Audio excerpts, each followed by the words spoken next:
Hello friends, हम आज start करने जा रहे हैं इलस्ट्रेशन 12 सीएमए फाइनल एसएफएम का एक इलस्ट्रेशन है डेरिवेटिव चैप्टर का। तो प्लीज आप स्टडी करेंगे इस क्वेश्चंस में। हमारे पास illustration number 12 most important questions है, कंसेप्ट बहुत अच्छा जरूरत है इसमें। इस इलस्ट्रेशन को हम कंप्लीट करते हैं, ठीक है ना बेटा। चलिए, तो यहाँ पे हमारे पास इलस्ट्रेशन नंबर 12 में क्या क्वेश्चन कर रहा है, प्लीज आप समझने की कोशिश कीजिएगा। Illustration 12 hedging risk, future rate not available, choice of the cross hedge, choice of the cross hedge। अब सुनिएगा, इन्होंने क्या कहा क्वेश्चन में, Bharat investment limited as a long 25,000 shares of Tri Narayan earth moving equipments.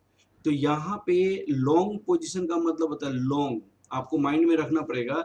Long का मतलब होता है बाई और शॉर्ट का मतलब होता है सेल। शॉर्ट का मतलब सेल होता है, एक बात को दिमाग में रखना है आपको। तो उन्होंने आपको 25,000 शेयर त्रि नारायण अर्थ मूविंग इक्विपमेंट का उन्होंने परचेज किया हुआ है कंपनी ने, ठीक है ना, बाई किया है। Its shares are currently quoted rupees 180। अभी वो शेयर कितना में कोट किया गया है, रुपीज 180 में कोट किया गया है। Bharat fears falls in the prices of this. उन्होंने सोचा कि ये प्राइस गिरने वाला है, इसकी प्राइस गिरने, शेयर तो खरीद लिया लेकिन उनकी प्राइस गिरने वाला है। Therefore wants to hedge its risk under the future contract. उन्होंने अपने रिस्क को मिनिमाइज करना चाहता है। हेज का मतलब risk minimising, hedge future contract route. However future rate is not available, future rate उसकी नहीं है। आपको त्रि नारायण अर्थ इक्विपमेंट का फ्यूचर आपका रेट अवेलेबल नहीं है। तो मैंने पिछले क्वेश्चन में क्या बताया था, जब फ्यूचर रेट अवेलेबल नहीं होता है तो हम उससे रिलेटेड कोई दूसरी सिक्योरिटीज का हम क्या करते हैं, फ्यूचर कॉन्ट्रैक्ट करते हैं। Therefore wants to hedge risk under the future contract of route and cross hedge करेगा। However future rates are not available, therefore the Bharat is looking for the cross hedge and its following particulars are given। उन्होंने क्या कहा कि उन्हें Tri Narayan earth equipment limited with the related index, related index कौन कौन सा है, निफ्टी है, इंफ्रास्ट्रक्चर इंडेक्स है, आयरन एंड स्टील इंडेक्स है, बैंक इंडेक्स है। चार आपको इससे रिलेटेड इंडेक्स है जिसकी आपका बीटा उन्होंने दिया हुआ है। निफ्टी का 0.8 है, इंफ्रास्ट्रक्चर का ये है और ये इनका बीटा दिया हुआ है। कोरिलेशन रेग्रेशन दिया हुआ है, correlation number of units in one contract दिया हुआ है, यहाँ पे दिया हुआ है। अब आपसे क्वेश्चन क्या पूछा गया है, Bharat contemplating taking a cross hedge in either iron और स्टील इंडेक्स, आयरन और स्टील इंडेक्स में लेना चाहता है because it has the highest beta, क्योंकि इसके पास हाईएस्ट बीटा है, beta value. Consequently requiring less number of future contract, यहाँ पे less number of future contract, future contract तो आपको थाउजेंड्स है। As a bank index it has a perfect beta value. Perfect beta value का मतलब कितना होता है, इसका भी बीटा 1 होता है, मार्केट का भी बीटा 1 होता है, इसलिए परफेक्ट बीटा वैल्यू कह रहा है। Beta value advice Bharat limited आपको एडवाइस करनी है। तो आपको यहाँ पे चार आपका इंडेक्स है जिसे हम क्रॉस हेज कर सकते हैं। तो सबसे बेस्ट क्रॉस हेज करने का क्या तरीका है, जबकि आपको दो चीजें दिया हुआ है, आपको एक बीटा दिया हुआ है, एक कोफिशिएंट ऑफ कोरिलेशन, मैंने आपको Tri Narayan earth equipment limited और बाकी का इंडेक्स का दिया हुआ है, बाकी का इंडेक्स दिया हुआ है। ये बीटा ऑफ द त्रि नारायण और इंडेक्स का दिया हुआ है, इंडेक्स का दिया हुआ है। अब क्वेश्चन है कि सबसे पहले कोफिशिएंट ऑफ कोरिलेशन को मैं डिफाइन करता हूं। कोफिशिएंट ऑफ कोरिलेशन का मतलब क्या होता है कि the degree of relationship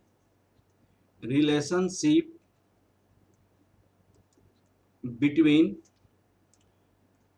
tree Narayan and index, इसका मतलब ये हुआ डिग्री ऑफ रिलेशनशिप बिटवीन। अब सुनिएगा, अगर इसकी वैल्यू -1 से लेकर यहाँ पे 1 तक होता है, -1 से लेकर 1 तक होता है। अब प्लीज इसको समझिए, यहाँ पे -1 का मतलब परफेक्ट नेगेटिव कोरिलेशन, +1 का मतलब परफेक्ट पॉजिटिव कोरिलेशन। कोरिलेशन का मतलब ये होता है कि आपको अगर मान लीजिए त्रि नारायण की मूवमेंट, त्रिनारायण की मूवमेंट इंडेक्स के बेसिस पे क्या है, इंडेक्स के बेसिस पे क्या है, इंडेक्स के बेसिस पे क्या है। मैंने आपको त्रिनारायण मूवमेंट को इंडेक्स के बेसिस पे क्या है, कैसे मूव करता है। तो अगर मान लीजिए परफेक्टली पॉजिटिव कोरिलेशन अगर होता है, परफेक्टली पॉजिटिव कोरिलेशन जब होता है तो इसका मतलब होता है, मैंने पोर्टफोलियो में बहुत अच्छे से कोएफिशिएंट ऑफ कोरिलेशन को डिफाइन किया हुआ है पोर्टफोलियो में, और वहां पे क्वेश्चन भी आता है। तो परफेक्टली अगर पॉजिटिव कोरिलेशन है तो इसका मतलब अगर इंडेक्स 5 यूनिट से इंक्रीज करता है, 5 यूनिट से, तो आपका त्रिनारायण भी 5 यूनिट से इंक्रीज करेगा। इंडेक्स 5 यूनिट से अगर डिक्रीज करता है तो त्रिनारायण भी 5 यूनिट से डिक्रीज करेगा।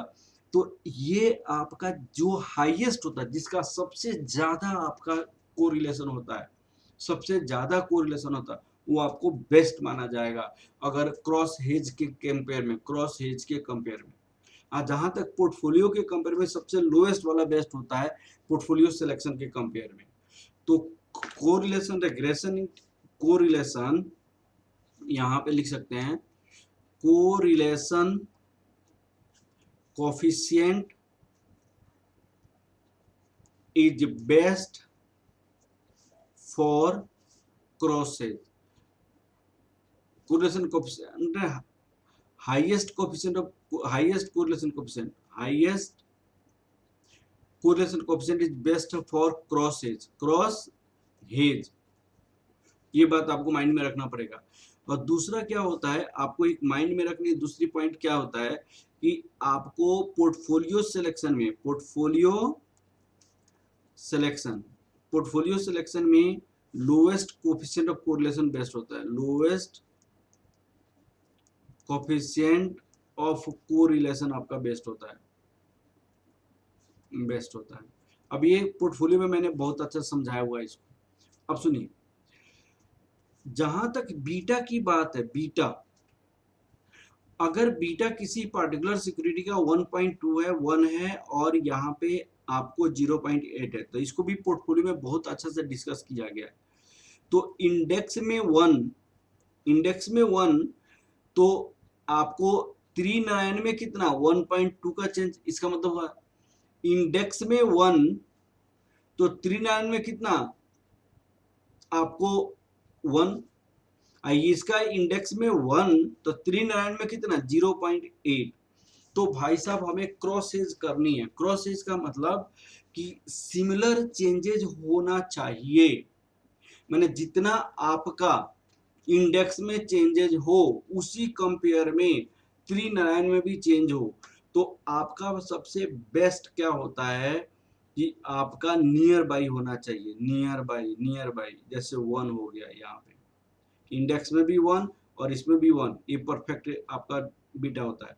तो ये आपको क्या होगा कि आपका बेस्ट होता है। तो यहाँ पे इंडेक्स में 1, तो ये 0.8 में चेंज आएगा, तो इसमें थोड़ा सा फ्लक्चुएशन है। तो आपको 1 के आसपास जो होता है वो बेस्ट होता है, 1 के आसपास जो होता है वो बेस्ट होता है, ठीक है ना। तो आपको ये समझना पड़ेगा कि 1 के आसपास वाले बीटा बेस्ट होता है क्रॉस एज के लिए, और कोफिशिएंट ऑफ कोरिलेशन में हाईएस्ट आपका बेस्ट होता है कोरिलेशन, माने जितना ज्यादा कोरिलेटेड होगा, जितना ज्यादा कोरिलेटेड होगा वह इंडेक्स आपका बेस्ट होगा। अब क्वेश्चन आता है कि यहाँ पे आपको समझना वाली बात है।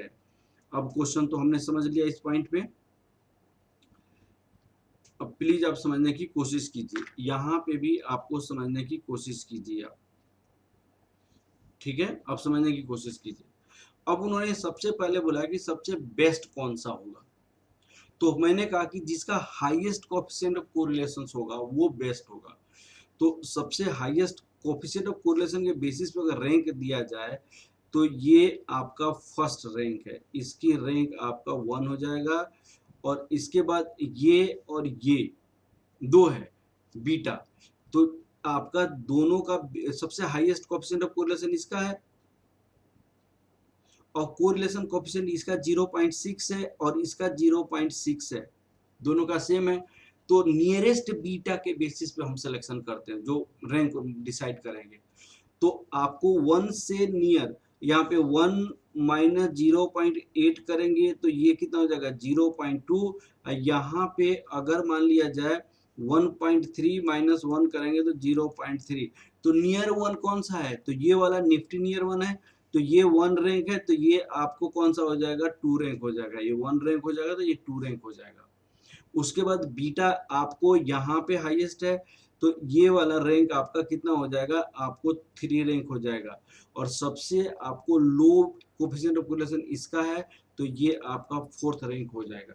ये आपका 4th रैंक हो जाएगा। तो आपके लिए सबसे फर्स्ट आपका कौन सा रैंक हो गया, infrastructure index is the first rank for cross hedge. Which one index is the best? Because of why infrastructure index is the best? Because of infrastructure index has the highest coefficient of correlation, highest coefficient of correlation, as well as beta is a nearer to 1.1। तो beta आपको 1.1 minus 1 करेंगे तो 0.1, the nearest to 1। so this is the infrastructure index is the best for the cross hedge।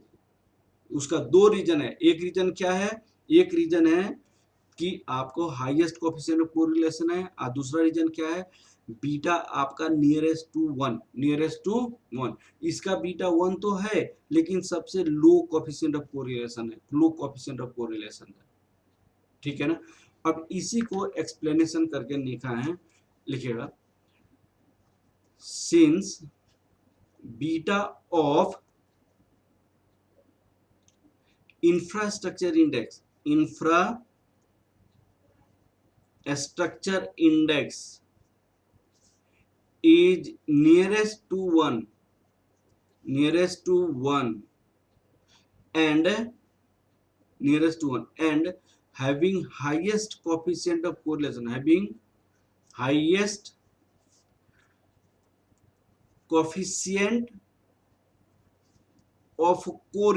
highest coefficient of correlation,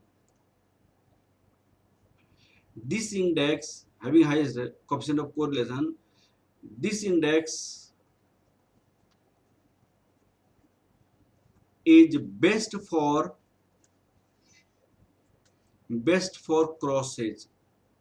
cross hedge. ये आपका best रहेगा cross hedge के लिए। This index is best for the cross hedge, ये index आपको best रहेगा cross hedge के लिए। ओके, अब आपको क्या होता है कि क्रॉस हेज के लिए आपको बेस्ट रहेगा, ये वाला मैंने सिलेक्शन किया। ठीक है ना। अब आपसे क्या क्वेश्चन पूछा हुआ है, Bharat contemplating taking a cross hedge in either in the iron and steel index, iron and steel index, because it has the highest beta value, consequently requiring less number of future contract और bank index as it has a perfect beta। ये दोनों आपको reason नहीं होगा, advise करो। तो सबसे best कौन सा होगा, इंफ्रास्ट्रक्चर इंडेक्स होगा। ठीक है ना। अब आपको नंबर ऑफ यूनिट कॉन्ट्रैक्ट कितना होगा, नंबर ऑफ फ्यूचर कॉन्ट्रैक्ट। अब आपको सिंस इन स्पॉट पोजीशन आपके पास क्या है, स्पॉट पोजीशन उन्होंने क्या किया हुआ है, इन्होंने कहा कि Bharat investment limited long, spot में लॉन्ग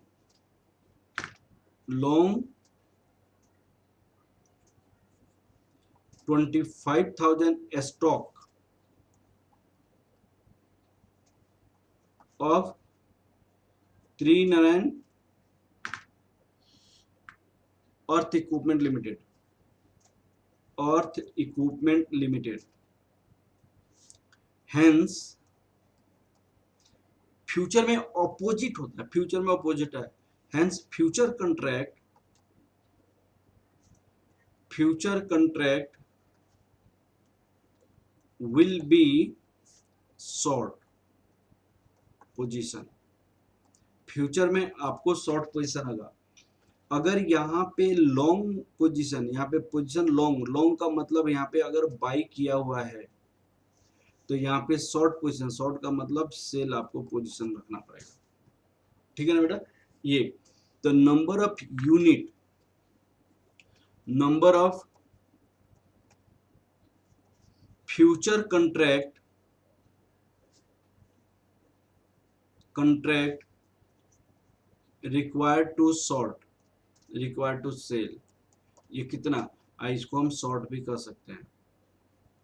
तो इसका फॉर्मूला होता है hedge ratio, hedge ratio into number of unit required to hedge, कितनी यूनिट आपको हेज करना पड़ेगा, या कभी कभी पोर्टफोलियो वैल्यू होता है, portfolio value required to hedge. तो यहाँ पे अगर यूनिट है तो यहाँ पे क्या लिखेंगे, number of unit in one contract, एक कंट्रैक्ट में कितना यूनिट है। तो मैंने आपका सबसे पहले कौन सा आपको मैंने कहा था कि इंफ्रास्ट्रक्चर, आइए बीटा को हम क्या कहते हैं, हेज रेशियो कहा जाता है, beta is a hedge ratio, यहाँ पे बीटा को क्या कहेंगे, हेज रेशियो कहा जाता है, हेज रेशियो। तो हेज रेशियो आपकी कितनी है, 1.1 है। एक कंट्रैक्ट में number of units of this underlying every future contract of index, तो ये 500 है, ठीक है ना। तो आपको यहाँ पे हेज रेशियो 1.1 है, ये 25,000 है, और ये आपको 500 है, इतना ही है ना। ये 25,000 है, 1.1 है, और ये 500 है। यहाँ पे आपको 500 है, आपके बुक ने मिस्टेक किया, 1000 लिख दिया है, यहाँ पे नंबर ऑफ यूनिट्स कितनी है, 500 है, ठीक है ना। अब आप देखिए इसको आप कंट्रैक्ट करेंगे तो कितनी कंट्रैक्ट करना पड़ेगा, 25,000 इंटू 1.1 डिवाइड 500, तो ये 55 कंट्रैक्ट होगा। तो 55 फ्यूचर कंट्रैक्ट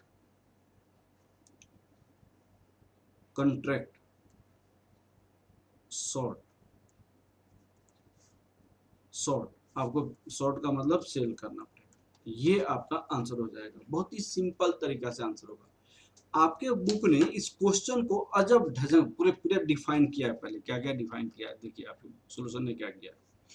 सबसे पहले लिखा है ऑब्जेक्टिव ऑफ हेज, ये this is just for the understanding.